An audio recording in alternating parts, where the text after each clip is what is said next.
Assalomu alaykum. Azizlar, bu qo'shiq afsuski hayotdan olingan, haqiqiy voqea asosida yozildi. Moskvada mehnat qilib yurgan bir yigitning achinarli qissasi. DJ Studio Sobitjon taqdim etadi. Orzulari osmon edi, yurar edi shodon. Bugun bo'ldi ular sarob, bo'ldi-ku armon. To'yib bo'ldi ko'zlaridan, quvonch yoshi oqar edi. Ko'z yoshini ko'rib qizlar quvonch bilan boqar edi.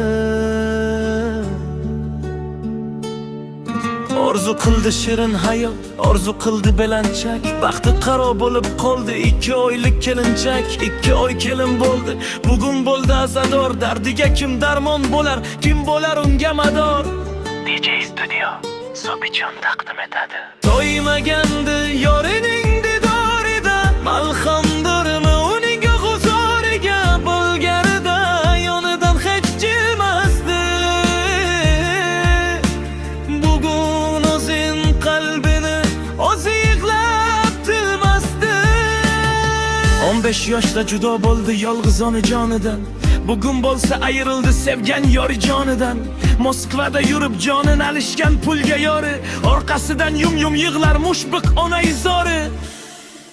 Moskvada yeb kaltakni 3 oy umri qolgandi. Doktorlarga ishonmasdan shu suluvni olgandi. O'qishdan qaytardi qiz yori jonin yoniga, bilmasdan o'tishib qoldi g'am g'ussaning qoniga.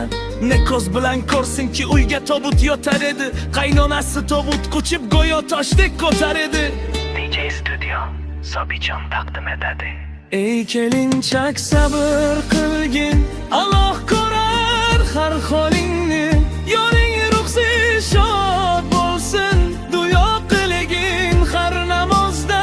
Garchi bo'ldi sinov og'ir, lekin Xudo bordir senga. Sabr va bardosh bersang, albatta ochilar baxt eshigi. Yozuvchi Tilakov Sobitjon.